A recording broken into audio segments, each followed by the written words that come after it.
It's always a pleasure to present upcoming games from small-time or unknown developers. Remarkably, Nobody's Left is largely the work of one person. Development, direction, music, and sound design is being overseen by one talented individual called Kharkzad, under the guise Mad Rain Studio. The game is Nobody's Left. In it, players will assume command of a morally ambiguous bounty hunter who's deep into a long-term career that's seen him assassinating targets for the highest bidder. Dropping into a timeline where the bounty hunter is embroiled in a conflict between two warring factions, the game's action is said to focus on survival and exploration, alongside the wanton killing. The dense, forested environments and war-torn dilapidation looks fantastic, and together with the game's ethereal soundtrack, propose an experience that'll float between atmospheric stillness and uncompromising tension. It's not the time.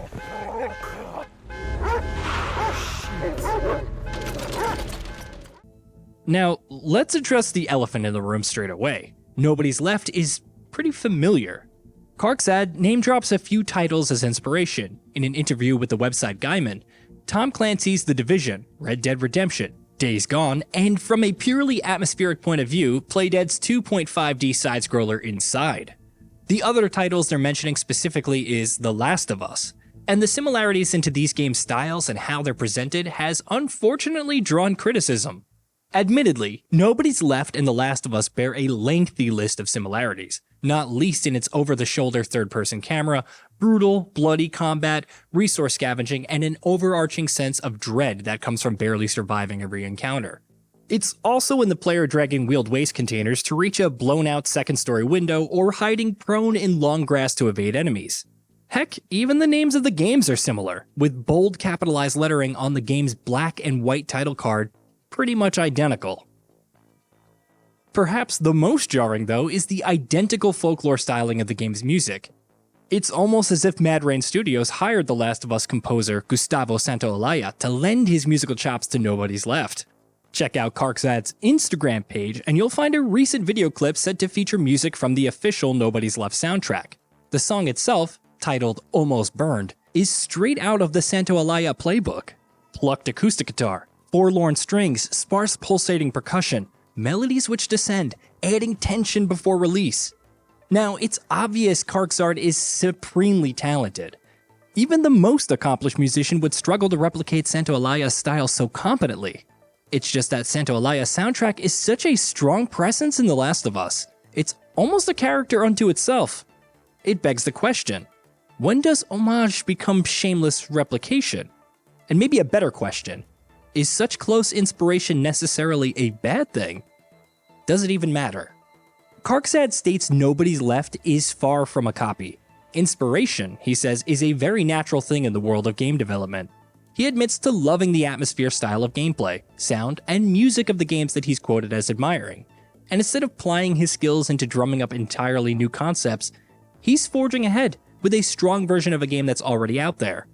In Kharkzad's words, a good copy is always much better than a new or incomplete idea. I never claimed I was making a very special and unique game. So everyone will have their opinion on the outlook for sure, but you know, it can be inferred that Kharkzad is a pragmatist as much as an artist. Maybe he realized his strengths lie away from idea generation, and that it'd be fruitless to spend the time he should be dedicating to the project on aspects which he knows he isn't suited for. Speculation, of course, but looking at the gameplay that's been revealed so far, it appears as though Kharkzad might be onto something. In short, Nobody's Left's gameplay looks slick and ultra-professional. It's tightly designed, intense, and takes place throughout the backdrop of a wonderfully realized, extremely immersive forest environment. Visually, audibly, and gameplay-wise, everything is looking and sounding a-okay. Kharkzad has spent the last 3 years developing Nobody's Left in Unreal Engine 4, and aside from hiring voice artists, it bears repeating this is a solo endeavor. The door's always open. You should have never opened that door. Hear me out. Your perception about this whole situation is clouded by emotion. Missions are said to be meticulously crafted, with tasks ranging from hunting down targets in exchange for cash, or stealthily entering dangerous territory to retrieve items from abandoned towns and villages. there's a strong emphasis on looting as well, with treks through ramshackled outbuildings and destroyed homes to recover dropped weapons, ammo, and resources integral to survival. The bounty hunter needs to keep himself healthy too, which includes a requirement of sleep. This possesses challenges seldom seen in survival games. Being deep behind enemy lines with heavy eyelids is a recipe for trouble. Players will need to choose extremely carefully the places that they choose to rest, for an ambush during sleep is a surefire way to undo mission progress. Originally, the game was being created in 2D, in perhaps a style reminiscent of the aforementioned Inside, but as development progressed, Kharkzad felt the scale of the idea and the story he wanted to tell were too vast, and thus the transition to 3D was made. Currently, the game is 40% complete, with gunplay currently top of the to-do list for the solo developer. To be fair, the action and animations of the player character look pretty sweet as is, with obstacle mounting and shotgun pumping looking especially stellar so far. Perhaps the enemy AI could do with refinement. The guard by the oil drum fire who takes a pump of lead to the face, he looks a little wooden. Their facial features remaining static for the couple of seconds they're on screen. With the game at 40% completion, there's still a long ways to go, so plenty of opportunity still exists for refinement. Kharkzad is hoping for a late 2022, early 2023 release, which does seem a tad ambitious at this stage, although lofty ambition clearly doesn't faze this solo developer. It's common for solo developer projects of this scale to get lost into development hell though. It's happened before, and it will happen again. With that said, hopefully Kharkzad will obtain help if he needs it, and perhaps extra funding to finish this project off. All of the comparisons with The Last of Us mentioned in this feature might only bother a handful of players.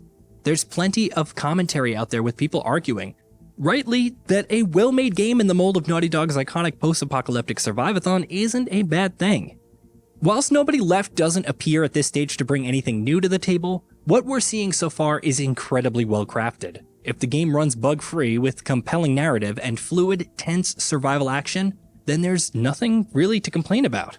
Recycling gameplay mechanics and thematic elements from established franchises is fine, but not transplanting them into the environment largely underrepresented in video games might have been a missed opportunity. Still, Nobody Left looks fantastic and should absolutely be on everyone's radar. Did you know that we at GamingBolt upload new videos every day? Stick around, drop a like, subscribe, and let us know what kind of content you'd like to see in the future with a comment below.